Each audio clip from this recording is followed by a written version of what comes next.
국민의힘 법사위원 일동입니다. 편법과 꼼수로 대통령에 대한 불법적 영장 발부를 자행한 법원과 공수처, 대한민국 형사사법제도 붕괴시키는 법치 파괴 행위를 즉시 중단하기 바랍니다. 윤석열 대통령에 대한 헌정사상 초유의 체포 수색영장에 법원이 군사상, 공부상 비밀시설과 자료는 책임자의 승낙 없이는 수색하지 못한다고 규정한 법률조항 적용을 예외로 한 것은 사법부 권한 밖의 행위로 삼권 분립의 위배의 원천 무효입니다. 판사에게는 형사소송법 제110조 및 제111조의 적용을 예외로 할 수 있게 하는 어떠한 권한도 없습니다. 법률 효력 정지에 대한 판단과 결정은 오로지 헌법재판소만이 할 수 있으며 그 외에는 전적으로 입법의 영역입니다. 이순영 서울 서부지법 영장전담 부장판사가 수색영장에 한 줄 기재했다고 하여 임의로 적용이 배제될 수 있는 게 아니라는 게 대다수 법조계 판단입니다. 결국 대통령에 대한 체포와 수색이라는 목적을 달성하기 위해 장장 33시간에 걸쳐 억지 논리로 꿰맞추기 한 것으로밖에 설명되지 않습니다. 공수처도 마찬가지입니다. 공수처가 대통령의 직권남용죄에 대한 수사권이 있긴 하나 헌법 제84조에 따라 내란 또는 외환의 죄가 아닌 직권남용죄로 현직 대통령을 수사 및 기소할 권한은 갖고 있지 않습니다. 공수처가 직권남용죄에 대한 소추 권한이 없는 상태에서 관련 사건으로 내란죄를 수사할 수 없다는 것은 법률 해석상 명확합니다. 또한 내란죄에는 직권남용죄가 당연히 흡수되므로 공수처는 어떻게 해석해도 수사 권한이 없습니다. 이러한 법률상 한계가 명확함에도 공수처가 내란죄 수사를 한다며 영장 발부에 유리한 법관을 선택하기 위해 일부러 서울 서부지법을 골라 청구했다는 의혹이 제기됐고 결국 사실로 드러난 셈입니다. 처음부터 공수처는 1심 재판은 서울중앙지법 관할로 한다는 규정의 예외 조항을 적용할 만한 아무런 근거가 없음에도 진보 성향 판사 모임인 우리법연구회 출신의 영장전담 판사가 홀로 있는 서울 서부지법에 영장을 청구했습니다. 판사 쇼핑이라는 우려와 비판이 충분히 예견되었음에도 공수처가 서울 서부지법에 영장 청구를 강행한 것은 편법과 꼼수를 넘어 대한민국 형사사법제도의 붕괴를 불러오는 노골적인 법치 파괴 행위입니다. 윤석열 대통령에 대한 불법적 압수수색 영장 발부를 기점으로 국민 분열과 갈등이 돌이킬 수 없는 지경에 이르는 상황에서 국정 혼란을 틈타 대한민국 무정부 상태를 노리는 세력들의 불법 폭력 시도도 극단으로 치닫고 있습니다. 실제로 민노총은 내부 공지를 통해 1월 3일 자정까지 복면을 착용하고 집결해 경호처 총기 사용을 유도하고 총기 사용 시 일제히 관저 진입 계획까지 하달하였다는 믿기지 않는 제보도 들어오고 있습니다. 이와 같은 총체적 논란을 자초한 법원과 공수처의 체포영장 청구와 관련된 위법성 논란은 향후 수사와 재판 결과에 대한 시비까지 불러올 것이 자명합니다. 법원과 공수처는 지금이라도 민주당의 무도한 인민재판식 여론몰이에 동조하는 행태를 즉시 중단해야 합니다. 공수처는 법률상 내란죄에 대한 수사권이 있는 경찰에 즉시 사건을 이첩하는 것이 논란을 최소화하는 것입니다. 이번 사태에 대한 재판 결과가 법치주의와 민주주의 미래에 지대한 영향을 미치는 만큼 오로지 증거와 법리, 양심에 따라 공정하게 판단하고 수사할 것을 강력히 촉구합니다. 감사합니다. 국민의힘 법사위원들은 모두 사퇴하십시오. 제발 부끄러운 줄 아십시오.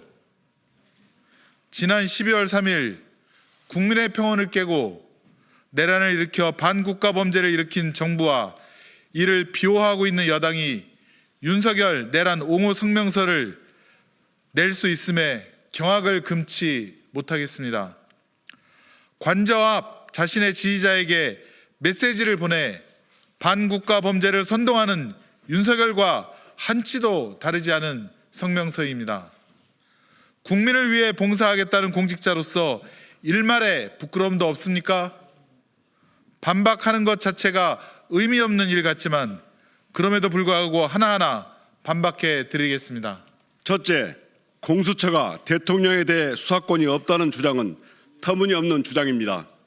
공수처법 제2조 4호 라목에는 공수처가 수사할 수 있는 관련 범죄를 규정해 두었고 대통령의 직권남용죄, 공용물 손괴죄, 국정원법 위반죄의 수사권을 가진 공수처가 관련 범죄로서 내란죄를 수사할 수 있는 것입니다. 검찰도 이런 점을 고려하여 공수처에 대한 내란 수괴, 윤석열에 대해 사건을 이첩한 바 있고 국가수사본부도 윤석열의 내란 범죄에 대해서는 공수처에 이첩한 바 있습니다. 또한 이번 체포영장 등에서 보았듯이 법원도 공수처의 수사권을 인정하고 있습니다. 국힘만 공수처의 수사권을 인정하고 있지 않은 것입니다.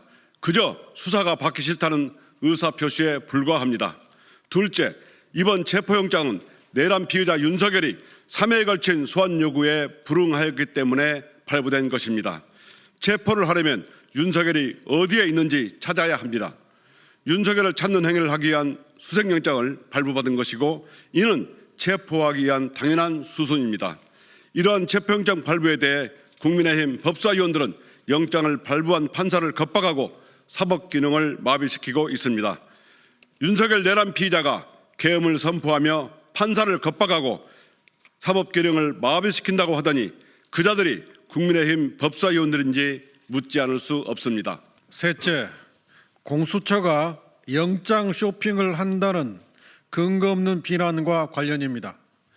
국민의힘 법사위원들께서는 공수처법 제31조 본문만 보시고 단서는 보시지 않으신 겁니까? 공수처법 제31조 단서는 범죄지, 증거의 소재지, 피고인의 특별한 사정 등을 고려하여 수사처 검사는 형사소송법에 따른 관할 법원도 재판 관할로 인정하고 있습니다. 공수처는 이에 따라 윤석열이 거주하는 한남동 관저의 관할인 서울 서부지방법원에 체포영장을 청구한 것이고 발부받은 것입니다. 사법부를 겁박하는 국민의힘에 경고합니다. 내란 범죄자를 비호하는 것이 결코 국민을 위한 일은 아닐 것임을 모두 알고 있을 것입니다. 그럼에도 불구하고 내란 범죄자를 옹호하는 진짜 이유를 밝히고 사퇴하십시오. 2025년 1월 2일 더불어민주당 조국혁신당 법제사법위원회 위원 1동. 국민의힘 법사위원들은 이런 이야기를 했습니다. 서부지법 법원에서 체포영장에 그리고 압수수색영장에 110조와 111조 적용은 예외로 한다라고 적은 것은 남용이다 이렇게 이야기했습니다. 여러분, 체포영장 관련해서 이것을 막는다면 형법 128조 직권남용죄에 해당됩니다. 그리고 형법 제144조 특수공무집행방해죄에 해당됩니다. 체포영장은 110조와 111조에 해당되지 않아서 법원이 체포영장에 기재한 것이다라고 하는 말씀을 한 번 더 드리면서 이건태 의원님이 말씀하신 것처럼 왜 서부지법을 했냐 다시 한번 이야기해 드리겠습니다. 용산 관저가 바로 그 관할이 서부지법이기 때문입니다. 그러고도 국민의힘은 법사위원 맞는 겁니까? 이제 오늘부로 국민의힘 법사위원들은 이 소통관에 와서 내란죄 수괴 윤석열을 옹호하기 위해서 기자회견을 했습니다. 이와 관련해서 내란죄 수괴를 옹호하는 죄는 내란죄 선전 선동에 해당되므로 저희들은 법적 조치를 검토하지 않을 수 없습니다. 국민의힘이 계속 내란죄를 옹호하고 선전 선동한다면 그 또한 법적 책임을 질 수밖에 없다는 말씀을 드리면서 윤석열은 관저에서 이런 메시지를 내보냈습니다. 이런 메시지를 내보내서 끝까지 싸우겠다고 또다시 내란을 선동했습니다. 이것을 윤석열의 내란죄의 헌재에다가 추가하도록 하겠다, 이런 말씀 드리면서 국힘은 당장 내란 선동을 멈추길 바라면서 국힘 법사위원들이 한 기자회견 내용은 하나 다 새빨간 거짓말임을 밝혀둡니다. 이상입니다.